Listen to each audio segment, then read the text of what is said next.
this morning. I'm sure you're all very busy, so thank you very much for taking the time to sit this morning. I would first like to say that we also have a caravan site here and a house dog, so there could be a bit of background noise. I apologise in advance if the phone rings or you hear people shouting or something in the background. Also, as I am from Northern Ireland, I know I have quite a funny accent, so if I have said something that you perhaps haven't heard properly or understood, please do say and I can go back over it again. So today I'm talking about the importance of online marketing in agriculture, and hopefully I'll be able to offer a little bit of an insight as somebody who sort of sits in between. So sort of, I'm not technically a farming business or an agricultural business, if that makes sense, like a service provider as such, but I am a farmer and I kind of sit in between there in terms of the sort of marketing and the sort of influencer route that people go down.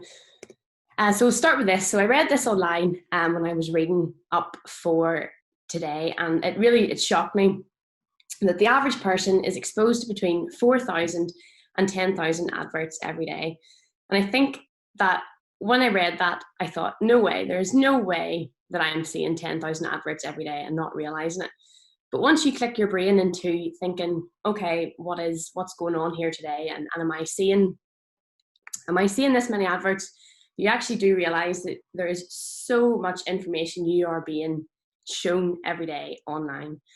And it has become that social media is more about sociology and psychology than it is technology. I think a lot of people are sort of put off. I mean, we all use social media, but I think a lot of people are put off kind of going down that social media route for their business because they think, oh, I could never do that. There's too much technology. There's too much I don't know. But realistically, effective use of social media really is about making meaningful connections, and those meaningful connections are about sociology and psychology and being able to communicate with people. So with seeing that 10,000 adverts every day, our brains are becoming immune. I mean, like I said, before I read that, I didn't realize that was how many I was actually seeing. And until I clicked my brain into thinking, okay, look out for adverts, was when I really actually started to notice them. So how do we create content online and adverts online that people are going to pay attention to, they're going to be memorable, and they're going to stand out in amongst the noise of all the other things that do go on online.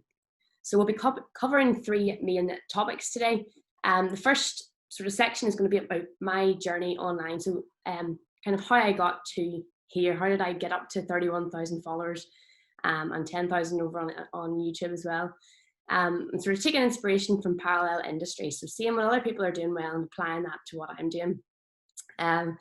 The age-old question that I get asked all the time is, but how long does it take? So sort of the timeline to me getting up to here. And then how do you say yes to growth opportunities and being able to grow online whilst remaining genuine? Then the importance of having an online presence. So why do we need social media in agriculture? The importance of having an influence within the industry and the significance of controlling the agricultural narrative. And then finally, we'll talk a little bit about creating engaging content online. So how do you maximize your online discovery? Realistically, you need to be producing content that people are going to see. So how do you get content in front of people's or on people's screens, in front of eyes? How do you generate discussion? I said before that social media is about creating those meaningful connections, and how do you go about making those connections or generating that discussion? How then to produce simple but highly effective advertising strategies online, and again, how do you construct interactive experiences? Because there's no point in social media being one way, you kind of have to be backwards and forwards. So how did I create annatrues? So annatrues started in December 2012. I am Anna Truesdale, that's where it came from. And when I started this, there was, to my knowledge, there wasn't very many people kind of doing what I do or kind of on this route. A fairly impressionable sort of 13, 14-year-old Anna was actually big into watching like beauty tutorials and things. That was on YouTube. Instagram wasn't really a thing back then. which is quite ironic now that that's what I sort of started watching, considering like this is this is my hair on a daily basis. But you know, watching that kind of content and seeing what was working well for them, and how that platform was growing. So I think that the beauty bloggers have actually been massively influential in molding social media to become a platform where advertising is available, or is an opportunity. So then, using lessons learned from consuming their content, I have built myself a platform. I noticed that there was really nothing, there wasn't that many people out there doing what I do, and there was definitely a gap in the market back then for somebody doing this. But again, I didn't set up my Instagram to be this sort of an Instagram. It was really just, it was my own profile. I set it up, and this was sort of the direction that it took. That's why I'm not, there's nothing to do with farming in my username or anything like that. You wouldn't know until you clicked on. So the secret to getting ahead is getting started. People ask me all the time, how did you do it? How did you get started? And the best advice I can say is just make an account, get started, get going. So I said before, my Instagram started in December 2012.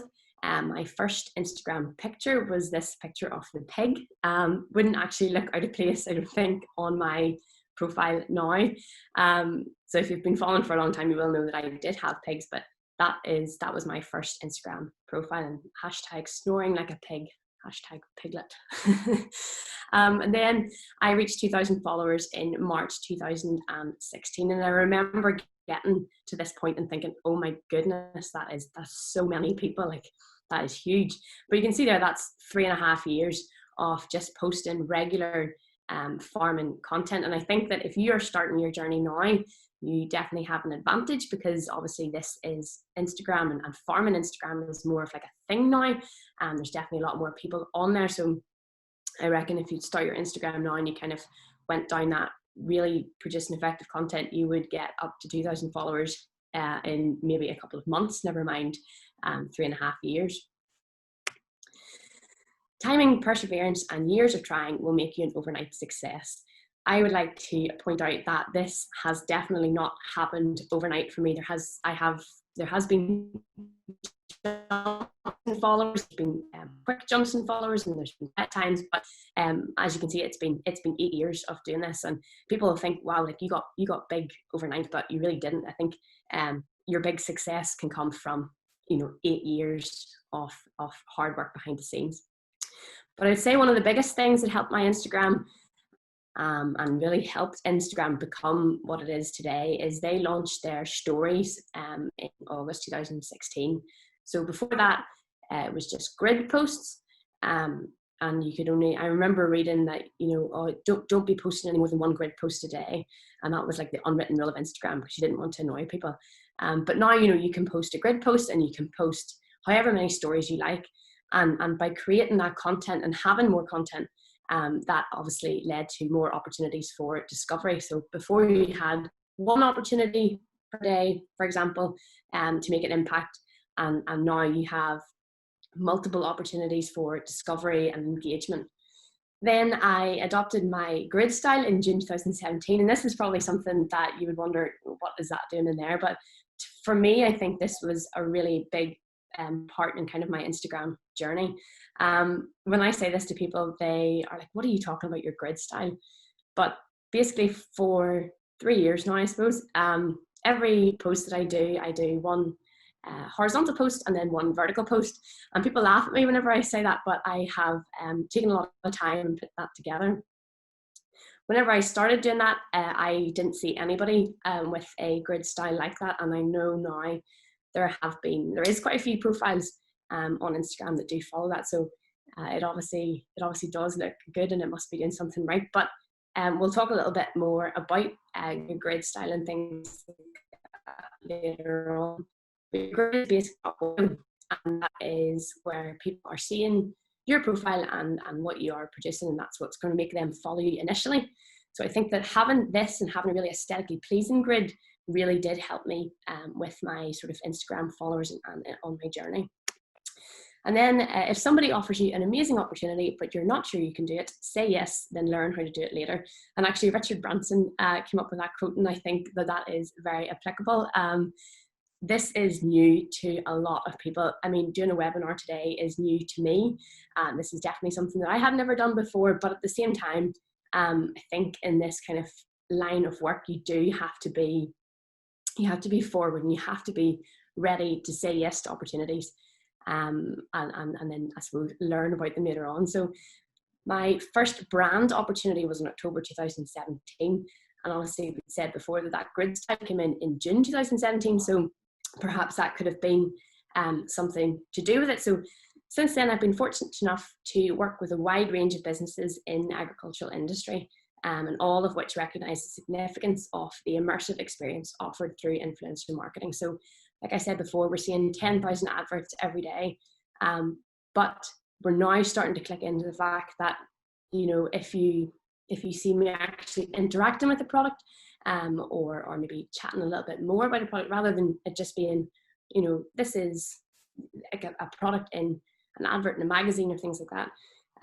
Obviously these interactive adverts as such are definitely going to be more effective, in my opinion, for these businesses. So the importance of maintaining an online presence, I'm trying to kind of go quickly at the same time because I've got quite a lot to talk about.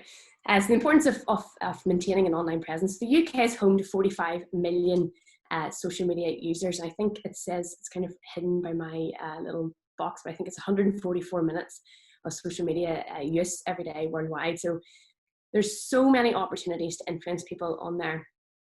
Facebook remains our most popular platform, but the rest, Instagram, Twitter, YouTube, that kind of thing, are quickly catching up.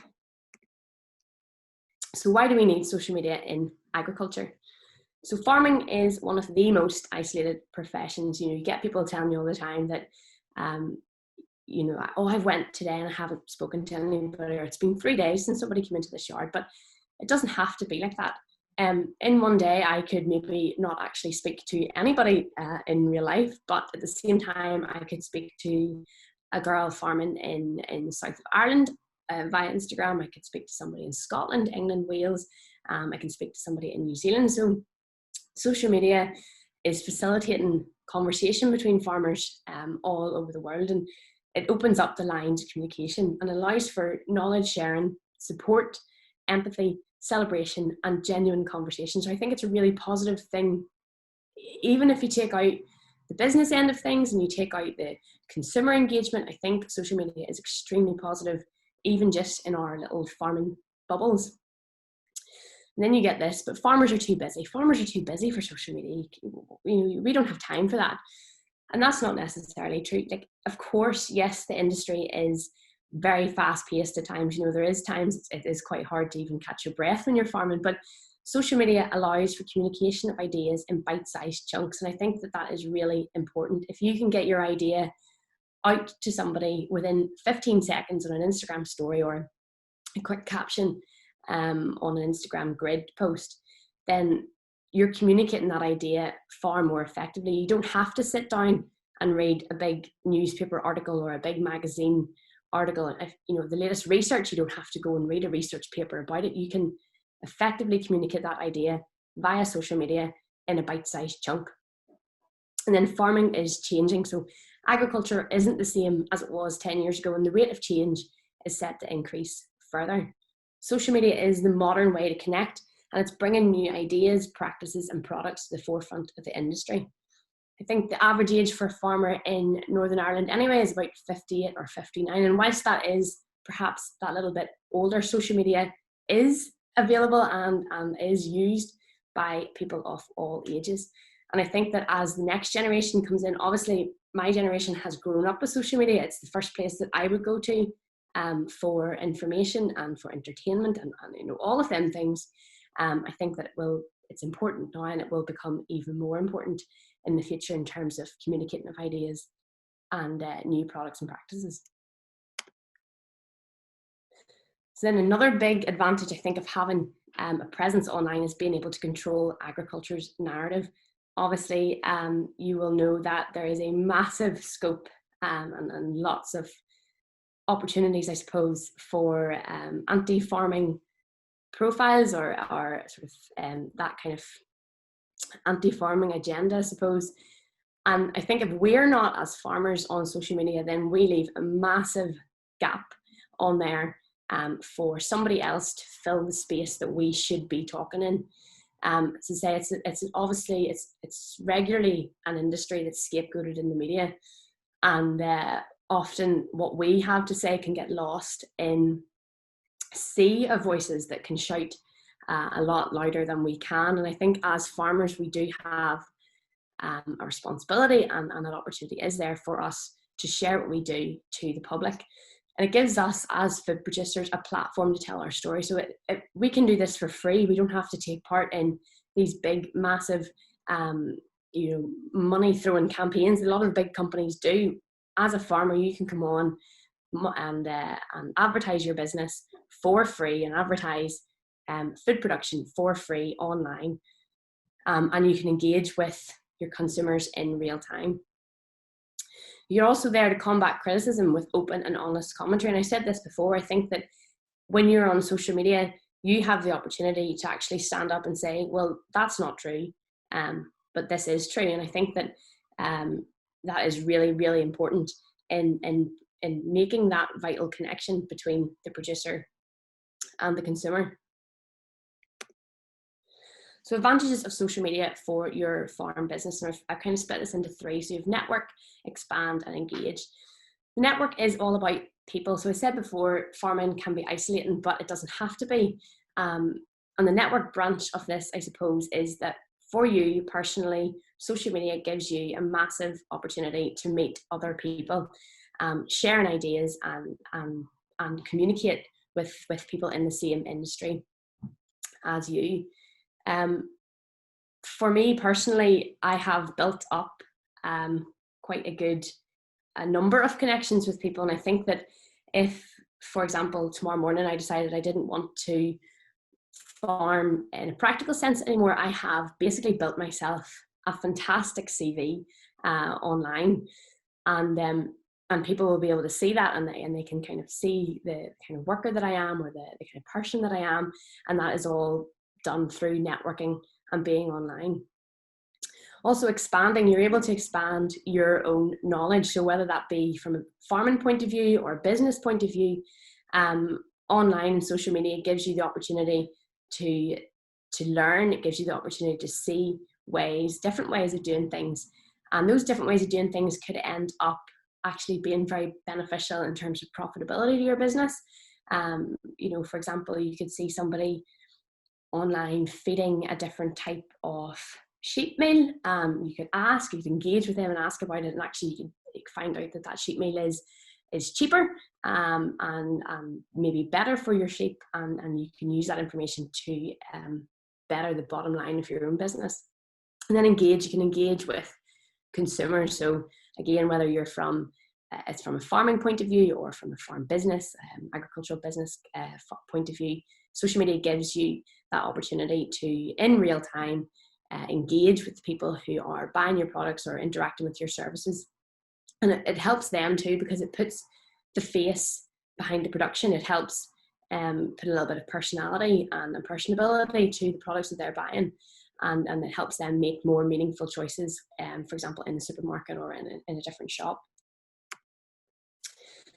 So we're a population of online buyers, and again, we're subconsciously influenced every single day. So again, we've 4,000 to 10,000 adverts every single day, and if you can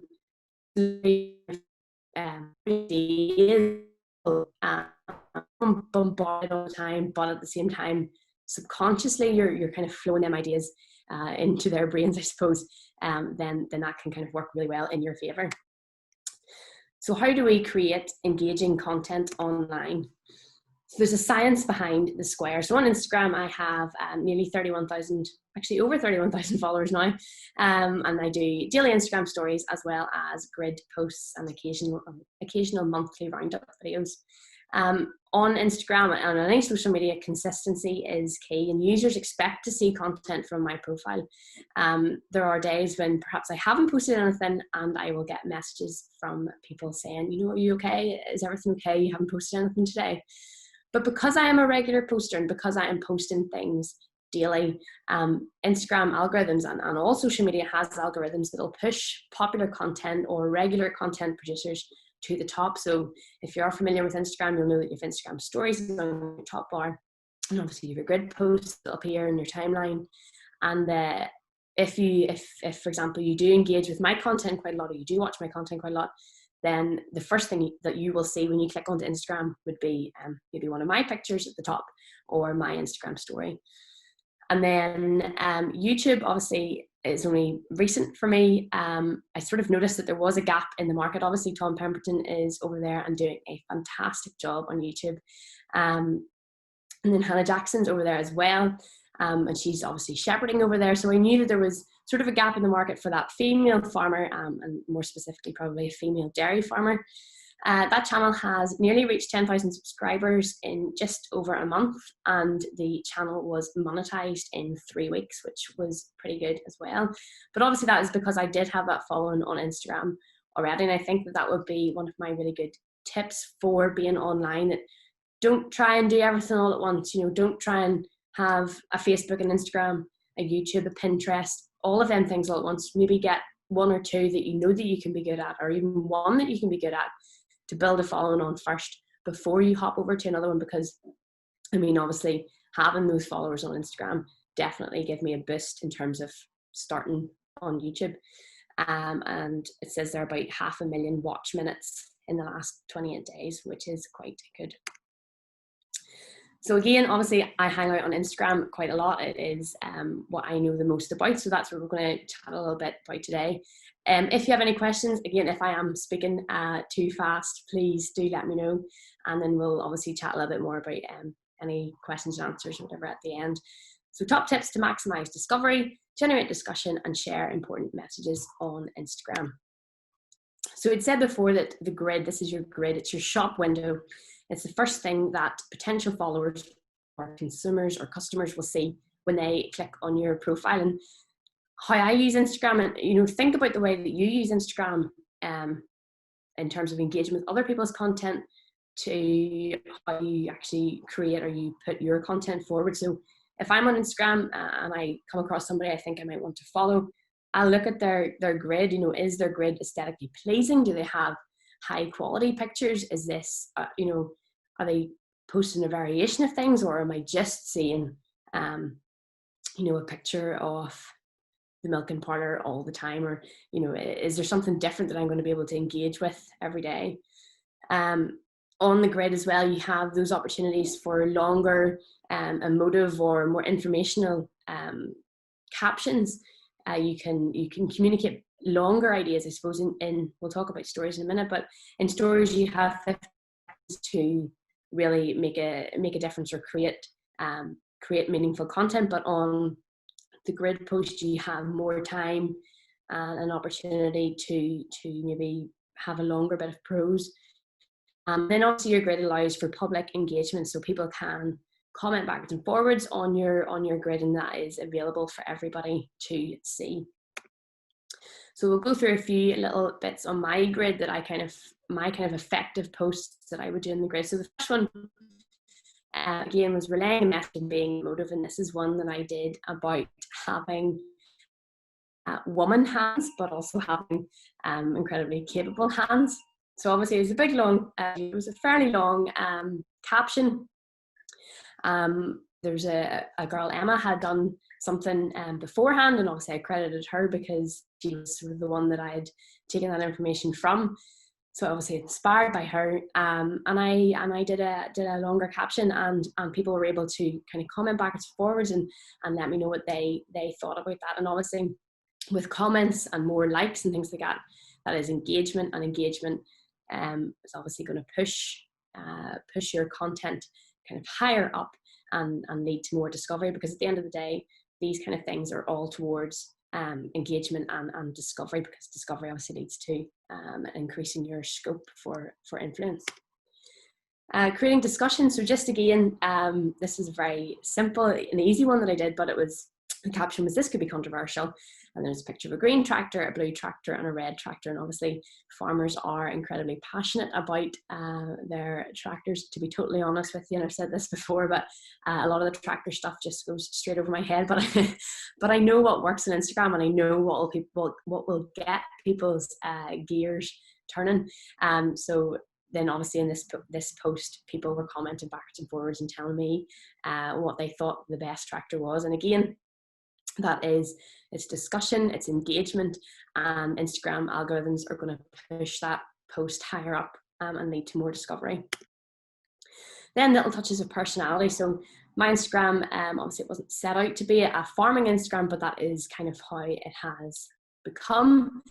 For me personally, I don't put a lot of really personal information on Instagram. It really is just about the farm and kind of my day-to-day life in terms of farming.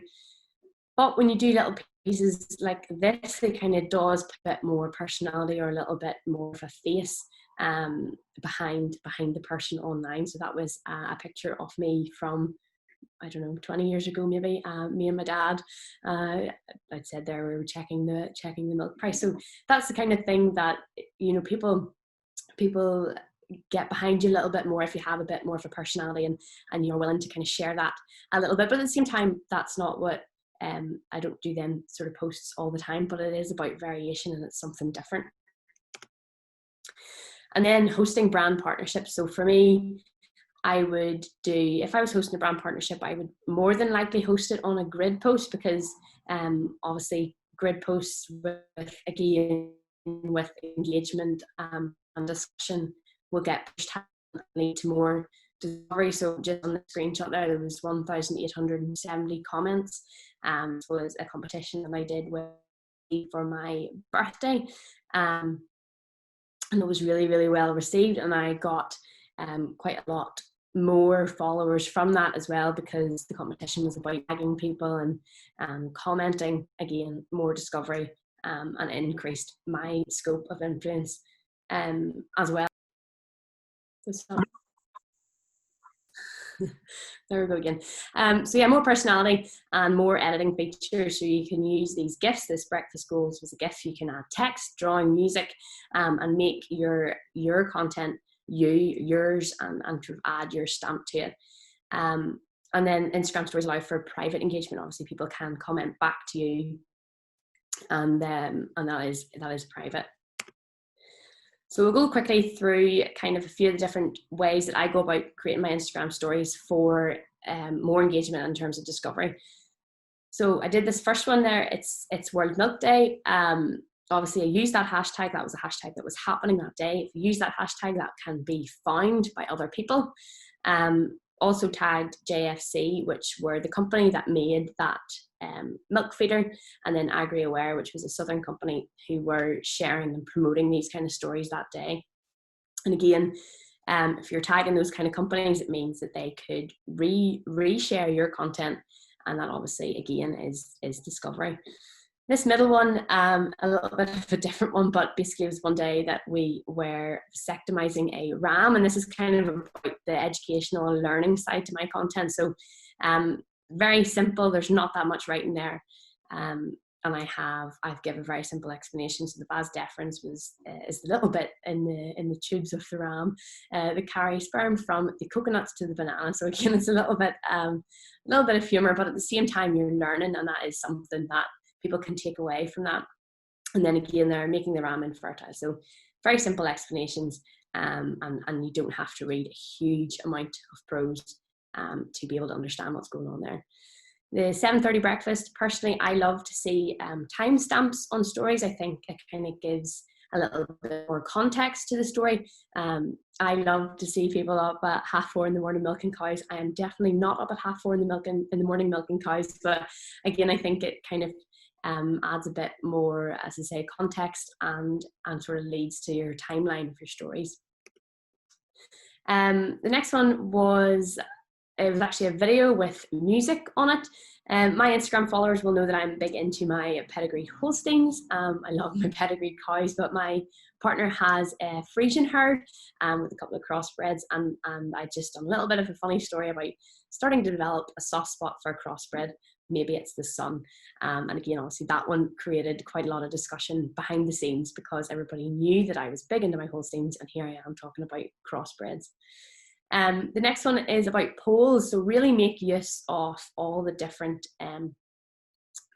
features on Instagram and on Instagram stories. So I had done how long till the novelty wears off. This one was just a bit of fun, and people can vote back and forwards, but you can use that for other things. You know, if you had a food business and you were selling a food product, you could get your followers involved in maybe creating a new recipe. You know, do you think this farm baked loaf of bread, does it need chocolate chips in it or does it need fruit in it? You know, you can decide, and then obviously your consumers at the end know that they've had that immersive experience in creating that end product. The next one here is a bit more about the learning aspect again. Obviously there's a lot of science behind farming and the farming processes, and sometimes there's things that I find I maybe know them myself, but I find hard to explain. And going online and finding these kind of simple graphs really helps people with understanding and understanding more about the decisions that we're making on the farm. And it helps again because if you had set that graph in front of me in a textbook when I was 16, I would have flicked past it. But when it's on an Instagram story and it's something a little bit different and it's relevant to what I'm doing that day, then actually I'm like, oh, this is quite interesting. Here's something that I could learn. The next is about the question boxes, or these little information boxes you can add to your stories. Again, it's all about the immersive experience, and it's about letting your followers know that you are interested in what they want to say, and they can kind of steer your content a little bit. So not much exciting plan for today, and I went up for a little question and answer, and that was a way that perhaps when I wasn't overly busy on the farm, that I could still be creating content and getting people involved in my Instagram. And again, that could be for any farming business or agricultural business. You know, if maybe you're having a bit of a slower day, create a discussion about something else and let people get involved. This middle one was a little bit about sort of peeling away that barrier. So I think it does strike me sometimes that people think, oh, I could never do that. You know, I could never do that. That girl's been doing that for so long. But this was the setup that I had for creating a time lapse. It was 2 buckets and a bottle of lube, and anybody can do that. You don't need any fancy equipment, and I suppose that is about peeling away that layer and letting people realize that, you know, I'm the same as everybody else. I'm facing the same challenges as everybody else. I've got the same, you know, brain state, I suppose, as everybody else, and we are all the same. We're all kind of doing that together, and anybody can do this. Then I think this is the last one, but it's basically about sharing other people. Again, this is for discovery and increasing the amount of eyes on your content. So I did a shout out. Obviously, I have over 31,000 followers, and I love sharing what other people are doing because, to be totally honest, there's people on Instagram who I think, oh my goodness, I wish I could do that as well as they can do it. So I love going down that sharing route. And letting other people see other people in the industry. And again, whenever you do that, you're shouting out other people, you're shouting out other businesses. And if they decide to reshare your shout out as such, then you obviously increase your scope as well. So I can kind of send my followers over to somebody else, but at the same time, that other person who I've shouted out, if they decide to reshare it, they reshare it to their followers, and I get discovered, my content get discovered as well. So our take-home messages then, take inspiration, but don't copy, and develop a recognizable style. There's people on Instagram that I have noticed that I could maybe post something, and in a couple of hours, something very similar will be there on their profile. Look, imitation is the biggest form of flattery, that's what people say, but at the same time, it's so refreshing to see new ideas on Instagram and people's style. I mean, you could show me people's Instagrams that I follow, and I would be able to tell you who they are because they have done so well at creating a style. You know, if you just show me a picture that they're taken and edited, without telling me who it was, I would be able to tell you who it is, because that's the kind of thing that I'm sort of paying attention to. I said there, look at what others are doing well, what's creating discussion and what people are engaging with online. So if there's a lot of people using a hashtag someday, you know, jump onto that hashtag, use that hashtag, because that's going to lead to discovery. Look to trends and use hashtags, and again, these all lead to discovery. And most importantly, be consistent, be on there, take the algorithms to your advantage, and have it that people are almost wondering where you are if you're not posting, because you are so present on there.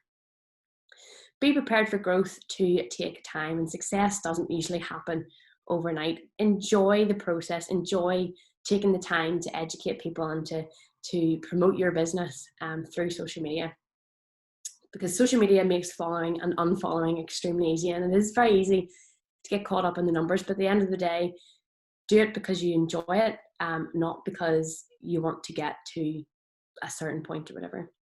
Understand the importance of relaying positive messages about our industry, and be very careful about the language you use. As a farmer, you are responsible. You are a spokesperson for our industry, and you are responsible for being positive about our industry. Not necessarily that you have to be positive and only ever relay positive messages, because obviously farming is up and down all the time. But in terms of posting content, you need to be extremely careful that you have completely explained and totally tied up any loose ends or whatever, that nobody could misinterpret or screenshot or reshare something and sort of and make it anything more than it is. And again, remember that once it's online, it's free for the taking, that even if you delete something, there's every opportunity for somebody to have screenshotted or recorded something that you've put up there. And then I think most importantly is be social, because social media, it is social after all. And successful use of social media involves those two-way discussions. So listening to followers or customers is vitally important in the tailoring of your deliverance. So if something goes down really well and you've seen feedback there that it has gone down really well, you know, keep doing that, do that again.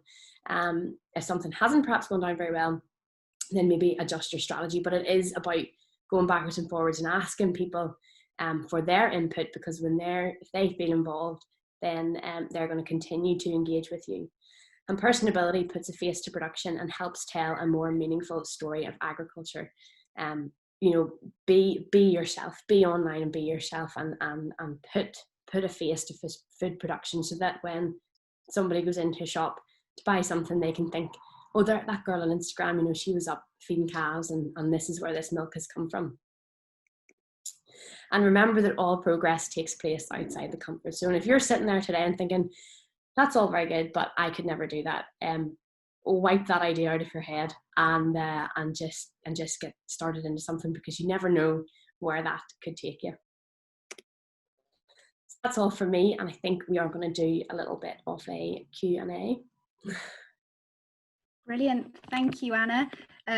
Really interesting presentation, and you know, we've got lots of questions coming already.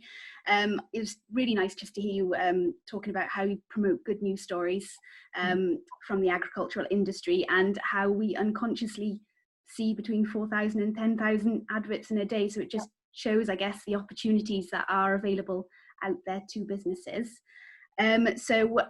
Just a reminder, if you do have any questions, please put them into the question and answer box at the bottom of your screen.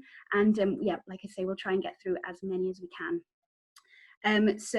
Are you okay to make a start, Anna?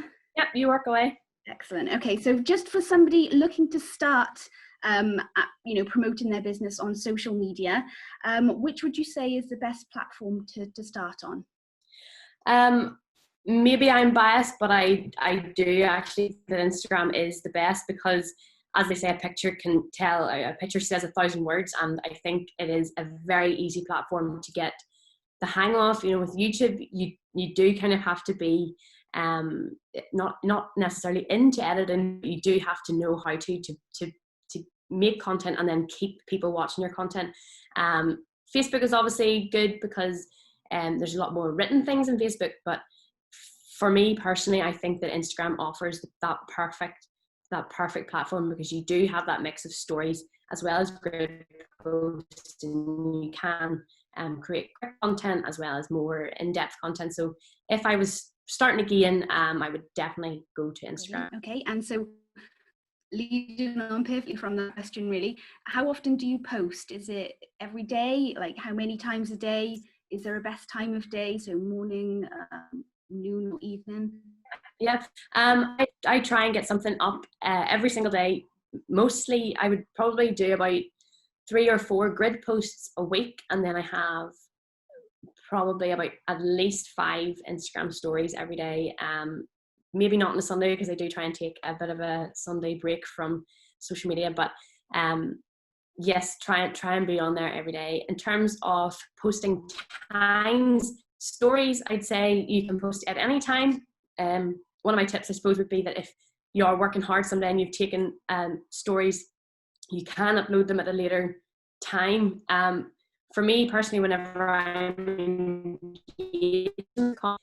I would probably, if I am, say, lying in bed at 10 o'clock at night or whatever, and I see somebody's Instagram story from that they've just uploaded and it's 6 o'clock, the previous morning or whatever, I think I would be more inclined to click past that. I do like to see stories in kind of real time. But stories you can post at any time, and you will probably still get that engagement. Grid posts generally probably work the best either early morning or evening, because if you think about the times that you're on your phone, you're more than likely on your phone when you've just woke up or whatever, you're lying in bed, or you're eating your breakfast, lunchtime, and then sort of end of day, dinner time, bedtime again. If you think about the times that you're most on your phone, and the chances are that other people will be on there as well, and engaging with your content. Brilliant, thank you. We've had a question asking if you can explain a little bit more about the grid system. So you mentioned about you trialed like the horizontal and the vertical. Yes, going back and forwards. So I use an app, it's called Witagram, and basically that adds that white border, and then I just sort of have it in my head that every day I need to either have a horizontal picture or a vertical picture. And in terms of taking pictures, the picture that you see on my grid might not necessarily be the last picture that I've taken, but I always have sort of a plan in my head that, okay, I need to get a horizontal photo for tomorrow. Where can I go and find that horizontal photo? And sort of having that plan in your head. And I think it does look quite aesthetic, and I think it does look quite well. Yeah, no, I would agree. It looks brilliant. So we've had a question in. Obviously, you noted that you work with some brands. Mm-hmm. Could you give some advice about what to ask for when you approach influencers for collaboration? From the brand's point of view? Yeah.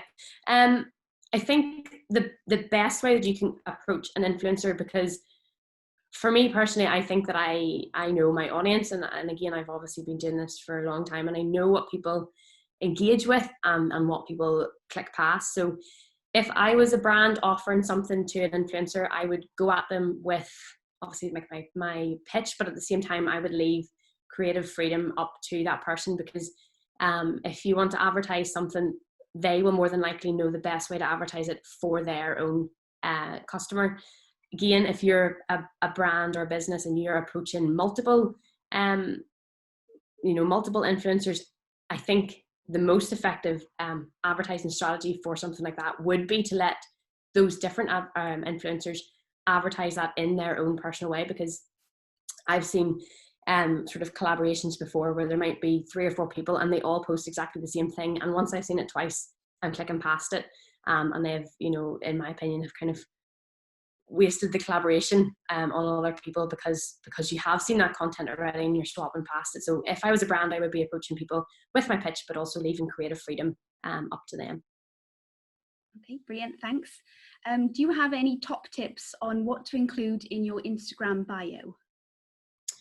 Ooh, okay. I would include your location, and I suppose it would depend on what you are. So if you're a business, I would put your location and have a link to your website if you have a website, and then I suppose a very short bio.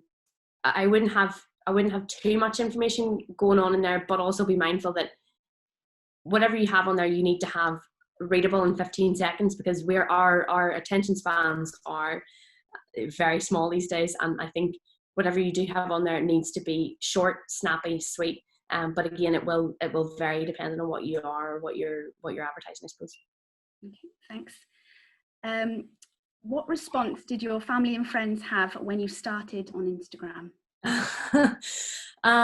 For a long time, it was, "What are you doing? What on earth are you doing?" And but I kept going. I really enjoyed doing it, and I think people could see that I enjoyed doing it, and eventually it was kind of like, oh, that's the thing that Anna does. And I'd said in our Q&A the other evening, but I actually ran a thing with my young farmers club, and I got a lot of other people to do an Instagram takeover on my young farmers page. And at the end of the day, a lot of the people who had kind of taken the mick out of me or whatever in the past actually came back and said, that's actually quite hard to do for a full day. And I have a lot of respect for you. So yeah, no, they're grand with it. I understand sometimes it can be quite scary, but at the same time, like, laugh it off. And I have got pretty far doing it. And yeah, I'm very pleased with how I have kind of got to here, and they are very pleased for me now. Brilliant. So we've got a 13-year-old who's written in a question. They've just hit over 1,000 followers. Have you got any advice on how they could run a competition without necessarily having a prize to offer their followers, but they'd like to increase their follower numbers by offering a competition? Yeah. Sometimes it's quite hard, because I think online, to get that kind of engagement, you kind of do have to offer something to people. But if you're a 13-year-old and you're at 1,000 followers already, fantastic. Why don't you approach a business, even it could be even a small business, and ask them, hey, every 2,000 followers, I'd love to do a giveaway or a competition. Can we collaborate? Can you get involved? And that kind of thing. Other than that, you could maybe do some sort of a tag or a like and share thing for maybe somebody share their own on your page for a day or something like that. So I would say, in terms of advice, try and offer something, even if it isn't monetary as such. So just a few questions come in regarding your pictures. So the first is, do you take your photos on a smartphone or a high-spec camera, and do you use any apps to edit your pictures? Yep, so most of my photos are just on my phone. I think I have an iPhone 8 maybe. It has a portrait mode, which is quite good, but again, I don't think it's totally necessary. I think one of the biggest things with my camera is just wiping the dirt off the camera, because that can increase your camera quality tenfold. And in terms of editing photos, you can see there on the screen, my photos do kind of have that theme. There is a sort of very, very similar color kind of spectrum on my photos. Again, I use that Witagram app, and it adds my border, and then I can edit it, and I can put different filters and things on it. I never really edit too much, but if you can adjust like brightness, if you can maybe sharpen your photos, then I think that will help a lot. Great. So the next question comes from somebody who must be used to your Instagram page, because they've noticed that your stories and pictures are grouped by month in circles at the top. They're asking, is this automatic on Instagram, or do you have to set this up? No, I've set that up. That's my highlights. I'm actually thinking of maybe changing that a little bit. I love looking back on those highlights, because I can go to like December 2018 and see like what we were doing that month. But that's me going into, if you click into your archive, you have story archive and grid archive, and you can create highlights, and they all appear on your profile. But there's another girl on Instagram, she's the Dairy Daughter, Amy, and she has a really fantastic set of highlights, and they're all grouped into kind of the activities that she's doing. So it can be like a grazing, it could be a grazing highlight, or like a cow fertility highlight. And I think that one works really well as well. So I'm considering maybe changing mine to see if it does any better. Okay, brilliant. So this is a question that I'm sure actually is relevant to quite a few of the people watching. So the person has currently got an Instagram for their personal account, but have around 900 followers. Would you recommend starting a new dedicated profile or change the style of the current profile for their business? It depends, I suppose, what your end goal is. For me personally, I don't post too many pictures of other people on my Instagram, purely because there is 31,000 people looking at that now, and they deserve their own privacy and whatever as well. So if you have a personal profile and you do want to continue to share pictures of the other people in your life, then I would say maybe do start a new one. Because again, at the same time, if I click onto somebody's profile and it is quite mix and match, and there is maybe pictures of you out with your, well, pre-COVID, but out with your friends, and then maybe a picture of you on a farm or whatever, I kind of, there is kind of that moment where you're like, do I want to follow this person, do I not want to follow this person? So if you were to go down that new Instagram route, I think I would probably say yes, if you do want to try and grow your following a bit more, because generally people are following you for kind of your theme or your one thing. So I think people follow me for those farming photos, and if I started posting pictures of me and my friends or whatever out somewhere, I don't think that they would do as well, because that isn't what I'm on Instagram for. Okay, brilliant. And how do you manage negative comments or responses to your stories from followers who don't necessarily agree with what you are posting? Yeah, I think again, it is part of being confident and sure of what you are posting.